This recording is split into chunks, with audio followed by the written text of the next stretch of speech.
May I coming, sir? Please come in. Good evening, sir. Very good evening. Please sit down. Thank you, sir.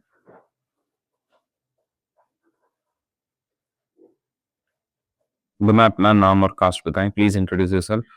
Sir मेरी प्रारंभिक शिक्षा मेरे गृह जनपद से हुई है. तत्पश्चात मैंने बीएससी फिजिक्स केमिस्ट्री में and LLB doctor Bhimrao Ambedkar university Agra से किया है. मेरी hobby yoga and meditation and स्वयं दूसरों को मोटिवेट करना है. अच्छा, कैसा मोटिवेट करते हैं आप? सर फर्स्ट ऑफ ऑल मतलब दूसरों के लिए देखा जाए तो सर मैं उनकी समस्याओं को सुनती हूँ, क्योंकि एज अ गुड लिसनर ये भी काफ़ी एक बड़ी क्वालिटी है. फिर सर मैं उनको जैसे छोटे-छोटे टारगेट्स के लिए बोलती हूँ और सर जैसे उनकी जो अच्छी चीज़ें हैं, पॉजिटिव चीज़ें हैं सर, उनको रिकॉल कराने की कोशिश करती हूँ. देन वो सर खुद ही मतलब क्लियर हो जाते हैं कि हमें क्या करना है, क्या नहीं करना है सर, वो उस टाइप से. तो और सर स्वयं के लिए भी सर मैं अपने छोटे-छोटे टारगेट्स में चीज़ें करके सर सेल्फ टॉक है बिलीव करती हूँ सर. मैं सेल्फ टॉक करती हूँ जिससे मुझे मोटिवेशन मिलता है और मैं अपने कार्यों को सही समय पर करने मतलब कर लेती हूँ. मान लीजिए आप एसडीएम पोस्टेड हैं कहीं पे, यस सर. जहाँ पे एक ओल्ड एज फीमेल आते हैं आपके पास में यस सर. और उनको घर से निकाल दिया गया है यस सर. और उनके जो बच्चे हैं वो वापस उनको घर में नहीं रखना चाह रहे हैं.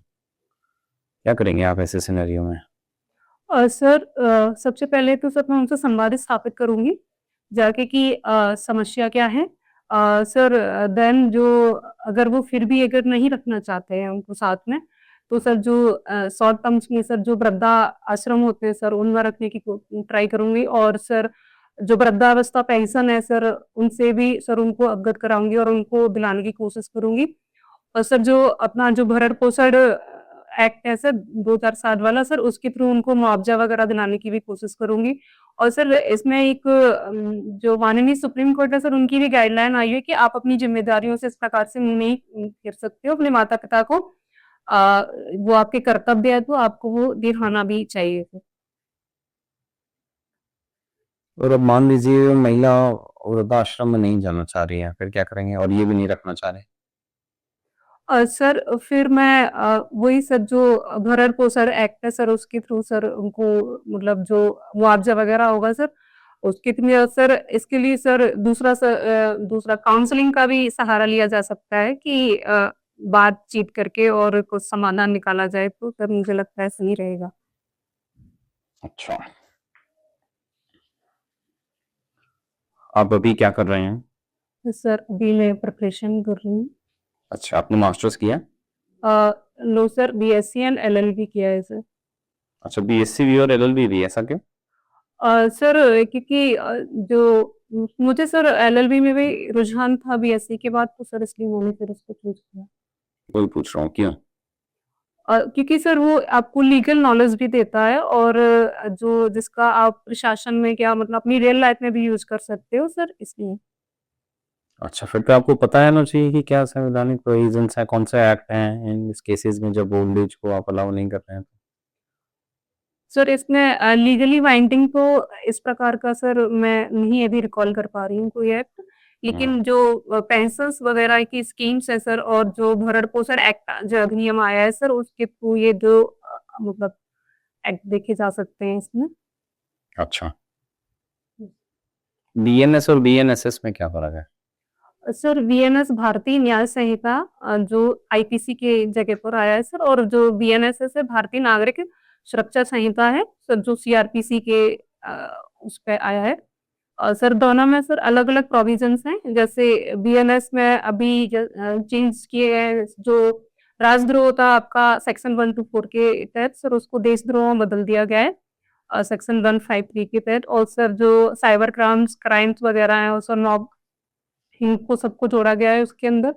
और वहीं वीएनएसएस में सर जीरो एफआईआर और ईएफआईआर का कंसेप्ट भी जोड़ा गया है.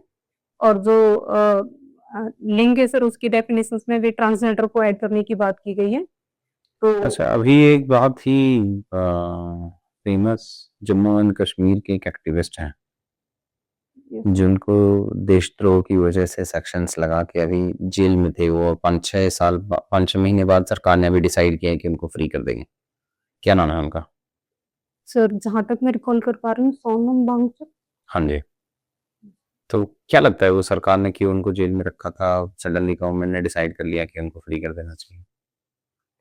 सर जो उनके जो वहाँ पर सर जो कार्य कर रहे थे उनको सर मतलब वहाँ पे जो राष्ट्रीय सुरक्षा है और सर उसके लिए जो मतलब कुछ खतरा वगैरह लग रहा होगा सर आई थिंक सो मैं ज़्यादा इस चीज़ को नहीं समझ पा रही हूँ। अच्छा, ये बताइए जो दिल्ली में एक जजमेंट आया था चीफ मिनिस्टर के रिगार्डिंग, यस सर। जिसमें मिस्टर केजरीवाल को पहले केस में अंदर किया गया था और फिर बाद में अभी जुडिशियल ने बोला है कि वो इसमें इन्वॉल्व नहीं थे। इस पूरे परिदृश्य को आप कैसे देखते हैं? सर इसमें वैसे फर्स्ट ऑफ ऑल उनको जो आबकारी नीति थी उसके मैं करप्शन के उसमें सर उनको अंदर किया गया था और सीबीआई इन्वेस्टिगेशन चल रहा था इसका सर। तो जो ट्रायल कोर्ट है सर उसने उनको बरी कर दिया था क्योंकि उनको प्रथम दृष्टता लगा था कि जो सबूत है सर वो करेक्ट नहीं है या फिर वैसे तो फिर जो सीबीआई इंस्टीट्यूट था सर वो हाई कोर्ट में उन्होंने अपील किया है इसके रिगार्डिंग। तो जब तक सर जजमेंट नहीं आ जाता तब तक इस पे सर कुछ कहना सही नहीं है।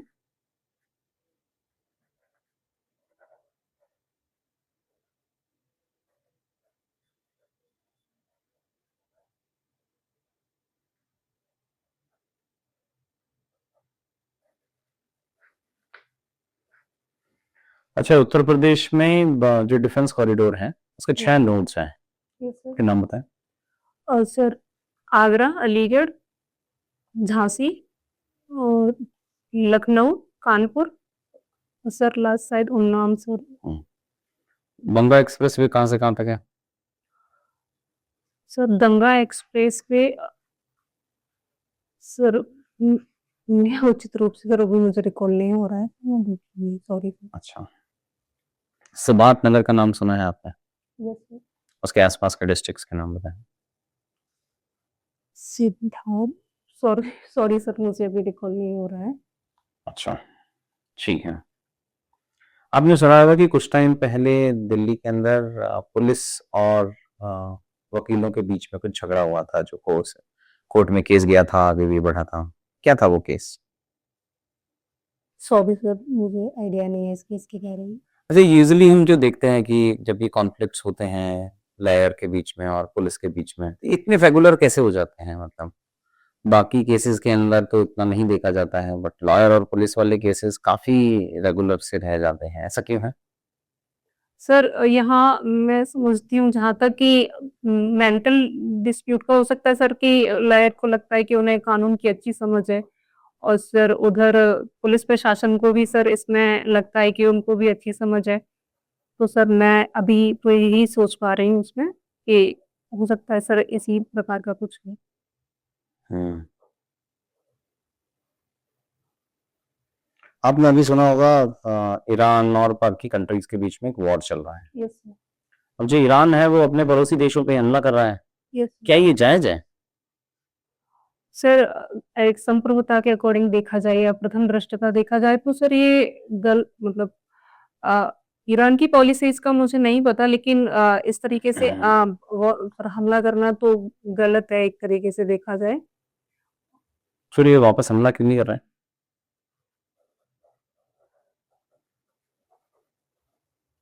सर हो सकता है सर उनके पास इसके रिगार्डिंग कुछ होना सॉरी सर मैं इस पे नहीं सोच पा रही हूँ।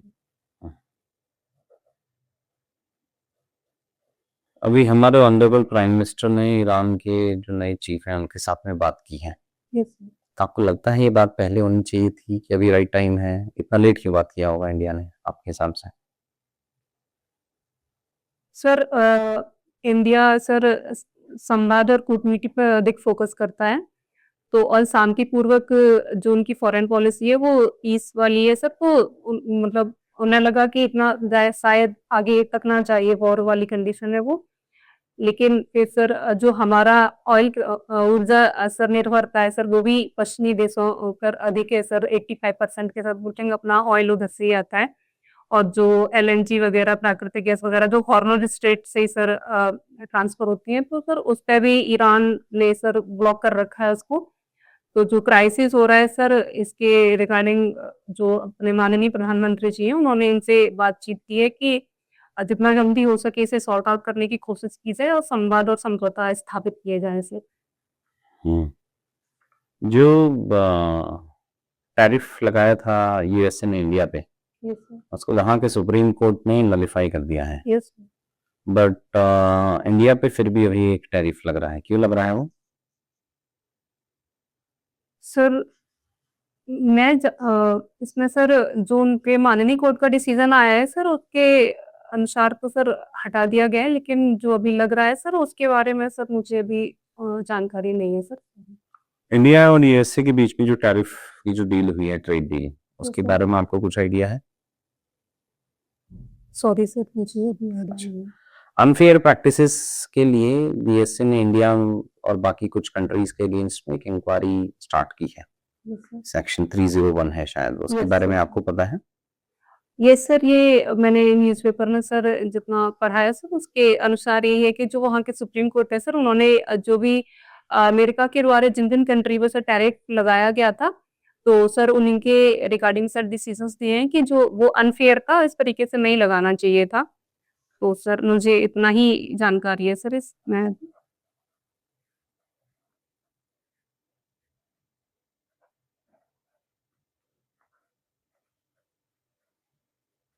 अपनी कुछ 2 या 3 स्ट्रेंथ बताएं। और सर सत्यनिष्ठा एंड ईमानदारी और सर निर्णय लेने की क्षमता और सर धैर्यपूर्वक कार्य करना सर। सत्यनिष्ठा और ईमानदारी में क्या फर्क है? सर सत्यनिष्ठा सर मन वचन कर्म और मतलब एक प्रिंसिपल है सर जिसमें आप मतलब सर मन से वचन से और उस तरीके से आप लॉयल रूप से सर कार्य करते हैं। और सर ईमानदारी सर वही जैसे किसी को झूठ ना बोलना सर और हमेशा सच बोलना और धोखा ना देना सर, उस सेंस में लिया जाता है। ये से कौन सा वाइडर टर्म है? सर ब्रॉड टर्म है? इंटीग्रिटी सर सत्यनिष्ठा। सत्यनिष्ठा बड़ा है। Yes sir. अगर कोई ब्यूरोक्रेट बनता है उसके लिए सबसे जरूरी कौन सा वैल्यू है कि ये वैल्यू होना ही चाहिए आपके हिसाब से? सर मुझे लगता है सत्यनिष्ठा अधिक जरूरी है क्योंकि अगर सत्यनिष्ठ रूप से वो जमीनी स्तर पर प्रशासन में सर कार्यशील रहेंगे और अपने उचित रूप से अपने कर्तव्यों का और कार्यों का निर्वहन करेंगे तो प्रशासन गुड गवर्नेंस वाली चीजें आएंगी।